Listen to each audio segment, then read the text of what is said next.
সমাধান চাও যদি জীবনে মরণে, ফিরে যাও খোঁজে নাও চোখ রাখো কোরআনে, ফিরে যাও খোঁজে নাও চোখ রাখো কোরআনে, তবেই পাবে সুখ শান্তির ঠিকানা, তবেই পাবে সুখ শান্তির ঠিকানা, যদি মেনে নাও তুমি মনে প্রাণে। সমাধান সমাধান চাও যদি জীবনে মরণে, ফিরে যাও খোঁজে নাও, বলেন না ফিরে যাও খোঁজে নাও চোখ রাখো কোরআনে, বলেন না ফিরে যাও খোঁজে নাও। এ বাণী সকলের নয় শুধু মুমিনের, যারাই চলবে মেনে ফল পাবে কোরআনের। এ বাণী সকলের নয় শুধু মুমিনের, যারাই চলবে মেনে ফল পাবে কোরআনের। ঘরে বলো কি বা রাষ্ট্রে বলো, ঘরে বলো কি বা রাষ্ট্রে বলো, অশান্তি দূর করে শান্তি আনে। সমাধান সমাধান চাও যদি জীবনে মরণে, ফিরে যাও খোঁজে নাও চোখ রাখো কোরআনে, বলেন না ফিরে যাও খোঁজে নাও, ফিরে যাও খোঁজে নাও চোখ রাখো কোরআনে, ফিরে যাও খোঁজে নাও চোখ রাখো। আমার ভাইরা, আমার মুরব্বী বাবাজিরা, এই জন্য আজকে থেকে একটা ওয়াদা আপনারা করবেন, যতদিন বেঁচে আছেন, যতদিন বেঁচে থাকবেন, ততদিন পর্যন্ত এই হামিউস সুন্নাহ মাদ্রাসা বলেন, বাংলাদেশের যে কোনো মাদ্রাসা বলেন, আল্লাহর কোরআনের তিলাওয়াত যেই জায়গায় হয়, আল্লাহর কোরআনের সাথে একটা গিলাফ লাগলে 5টা টাকার 10টা টাকার কাপড়ের দাম বেড়ে যায়। আল্লাহর কোরআনের সাথে একটা কাঠের সম্পর্ক হলে কাঠের দাম বেড়ে যায়। আল্লাহর কোরআনের সাথে একটা মানুষের সম্পর্ক হলে ওই মানুষের দামও আল্লাহ বাড়ায় দেয়। সুতরাং আল্লাহর কোরআনের সাথে সম্পর্ক রেখে ওই কবরের ভিতরে যেতে চান কারা কারা, দুটি হাত আমার আল্লাহরে উঠায় দেখান। আল্লাহ কোরআনের সাথে যারা সম্পর্ক রাখতে চায়, এদেরকে আপনি ভুলে যায়েন না। কাল কিয়ামতের ময়দানে কোরআনের মুহাব্বতে আল্লাহ তোমার এই বান্দাগুলোকে, আমার মুসলমান ভাইদেরকে আপনি জান্নাতের মালিক বানায়া দিন। জোরে জোরে কোন আমিন। হাত নামান আমার ভাইরা, আমার মুরব্বী বাবাজিরা, অল্প সময়ের ভিতরে আমি কথাগুলো শেষ করে দিব। আল্লাহ রাব্বুল আলামিন বলেন, ও দুনিয়ার মানুষেরা, আল্লাযী খালাকাল মাউতা ওয়াল হায়াতা লিয়াবলুয়াকুম আইয়ুকুম আহসানু আমালা। বান্দারে, আমি আল্লাহ দুনিয়াতে তোমারে পাঠাইলাম, আমি আল্লাহর গোলামির জন্য পাঠাইলাম, তোমার পরীক্ষার জন্য। ও বান্দারে, যেহেতু পরীক্ষার জন্য পাঠাইলাম, ওই দুনিয়ার ভিতরে আমার কোরআনের সাথে সম্পর্ক রাখো। কোরআনের সাথে সম্পর্ক রেখে কবরে আসবে, এই কোরআন তোমার জন্য সুপারিশ করবে। এমনকি কিয়ামতের কঠিন ময়দানেও কোরআন মানুষের জন্য সুপারিশ করবে।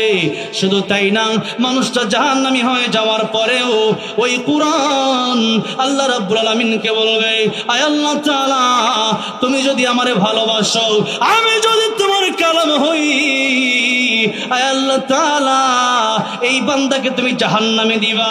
এই বান্দা সকালবেলা ফজরের পরে সূরা ইয়াসিন তেলাওয়াত করেছে, মাগরিবের পরে সূরা ওয়াকিয়ার আমল করেছে, 5 ওয়াক্ত ফরজ নামাজের পরে আয়াতুল কুরসি তেলাওয়াত করেছে, কোরআন বুকে নিয়েছে, কোরআনকে চুমু দিয়েছে।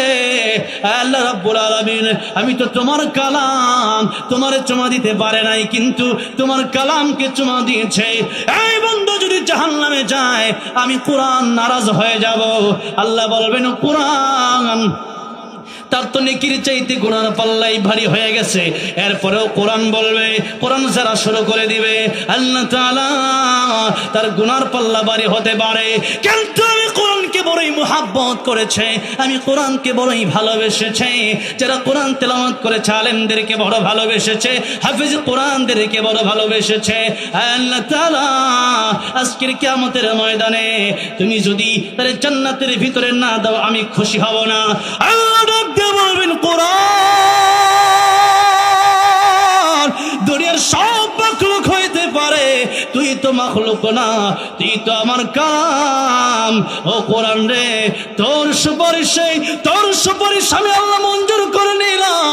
বিনিময়ে জাহান্নামী বান্দাটাকে তোর সুপারিশের কারণে আমি আল্লাহ জান্নাতের মালিক বানায়া দিলাম। আল্লাহু আকবার। তাহলে বলেন তো, কোরআনের সাথে সম্পর্ক রাখার দরকার আছে না নাই? আমার ভাইয়েরা, আমার মুরব্বী বাবাজিরা, এই জন্য আসেন, কোরআন হলো আমাদের জন্য সিলেবাস। কোরআনে যেমন আছে তেমন চাই আমার মানতে হবে, সেই রকম ভাবে আমার চলতে হবে। এবার আসেন, আল্লাহ বললেন কাইফা তাকফুরুনা বিল্লাহ, এরপরেও মানুষ আমি আল্লাহর সাথে কেমনে নাফরমানি করে। ও দুনিয়ার মানুষ, কলব দিলাম কোরআন বোঝার জন্য, চোখ দিলাম কোরআন দেখার জন্য, কান দিলাম কোরআন শোনার জন্য। কোরআন শুনলি না, কোরআন বুঝলি না, বরং কোরআনের প্রতি তোর আরো ঘৃণা। যারা কোরআনের কথা বলে তাদেরকে দেখতে পারস না, যারা কোরআনের দাওয়াত দেয় তাদেরকেও তোর ভালো লাগে না। এই জন্য আল্লাহ রাব্বুল আলামিন বললেন কাইফা তাকফুরুনা বিল্লাহ, দুনিয়ার মানুষ কেমনে আমি আল্লাহর সাথে নাফরমানি করে, অথচ আমি আল্লাহ তার সব দিলাম, জিরো থেকে হিরো বানাইলাম। এরপরে আল্লাহ বললেন وَكُنْتُمْ أَمْوَاتًا فَأَحْيَاكُمْ, মানুষ তোমরা ছিলে মৃত 120 দিন মায়ের পেটের ভিতরে নুতফা যাওয়ার পরে মায়ের পেটের ভিতরে তোমার রূহ ছিল না, তুমি ছিলে মায়ের পেটের ভিতরে মৃত। যার কারণে সূরা মুলুকের দ্বিতীয় আয়াতে আল্লাহ রাব্বুল আলামিন বলেন আল্লাযী খালাকাল মাউতা ওয়াল হায়াতা, আল্লাহ আগে বললেন মউত, পরে বললেন হায়াত। এর দুইটা ব্যাখ্যা মানুষ মুফাসসিরিনে কেরামগণ করেছেন, কারণ আগে ছিলাম আমরা মৃত, এরপরে হয়েছি আবার জীবিত। আরেকটা ব্যাখ্যা হচ্ছে আমরা আসলে আগে মৃত হয়ে যাব, আর আসল জীবিত হব জান্নাতে গিয়া, আসল জীবন শুরু হবে আখিরাতের জীবনে।